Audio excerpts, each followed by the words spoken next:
College की सच्ची प्यार की कहानी।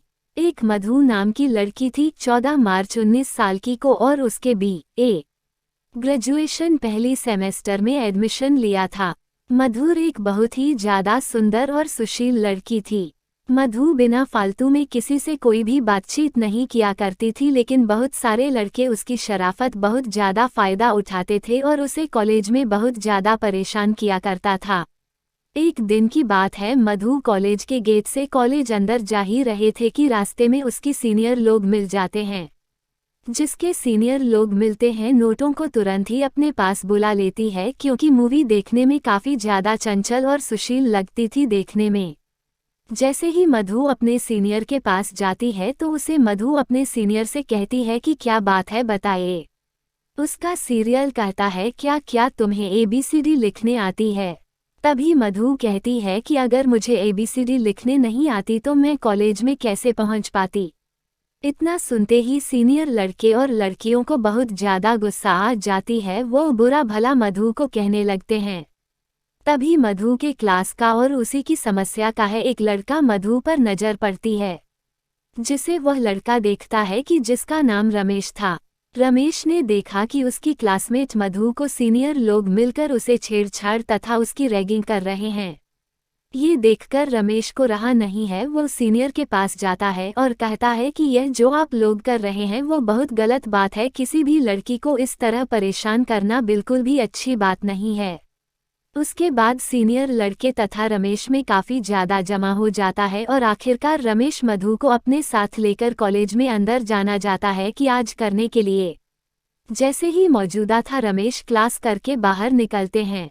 रमेश से मधु कहती है कि कॉलेज में जो लड़की मुझे परेशान कर रहे थे, मुझे उससे बचाने के लिए आपका शुक्रिया।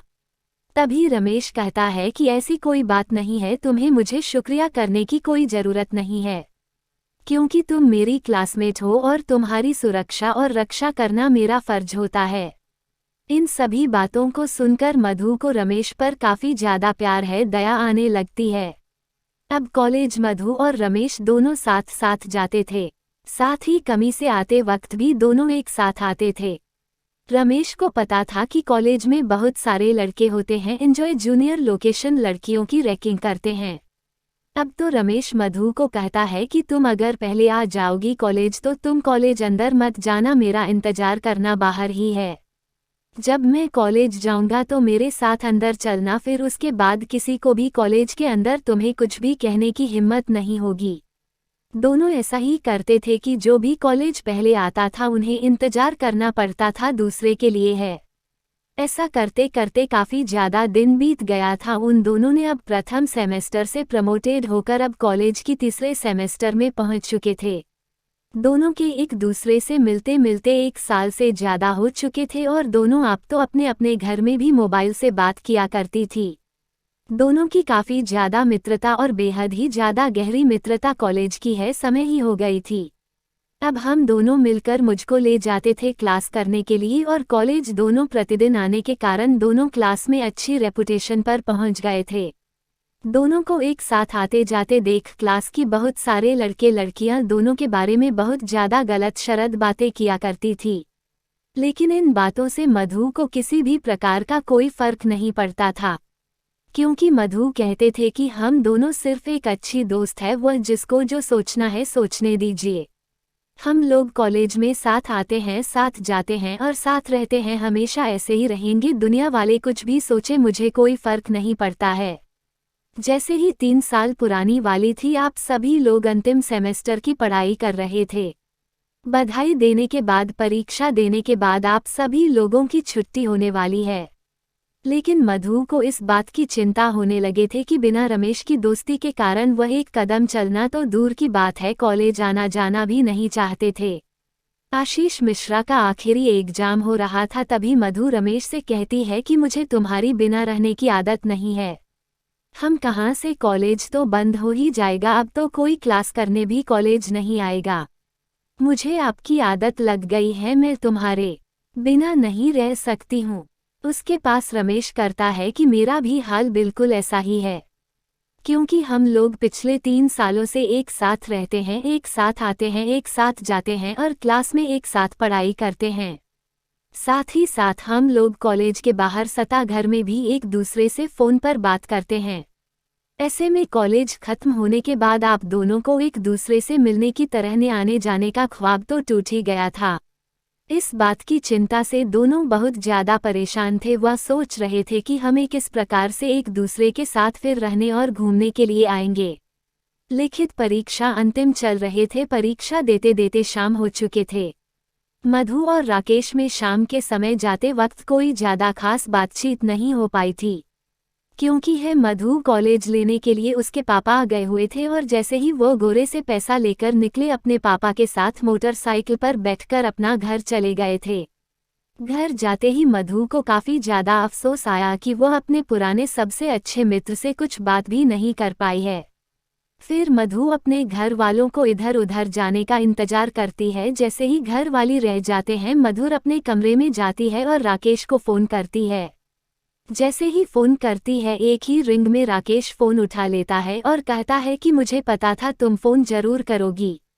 उसके बाद मैं तो कहती है कि मुझे माफ़ कर दीजिए, मैं कॉलेज में आपसे ज़्यादा बात नहीं कर पाई थी क्योंकि मेरे पापा आ गए थे मुझे लेने के लिए और बोल रहे थे जल्दी घर चलो, मुझे बहुत सारा काम है।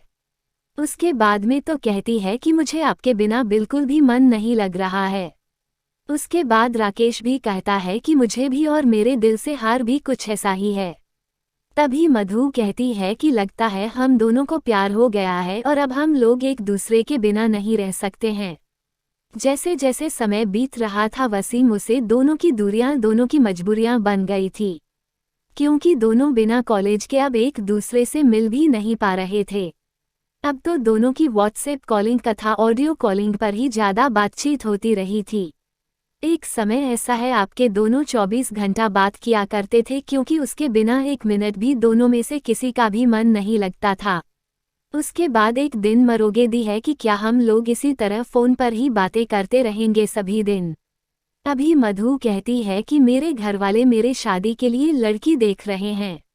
आगे मधु कहती है कि कुछ भी हो जाए मैं किसी और से शादी बिल्कुल भी नहीं करूंगी, मुझे तो तुम भूल जाना पसंद हो, मैं जब भी शादी करूंगी तुमसे ही करूंगी। एक दिन मधु के माता पिता मधु को अपने पास बुलाती है और कहती है कि देखो बेटा, मैंने तुम्हारे लिए एक लड़का पसंद किया है। ये फाइल में उसकी फ़ोटो है, तुम देखकर बताओ क्या तुम्हारे लिए सही रहेगा।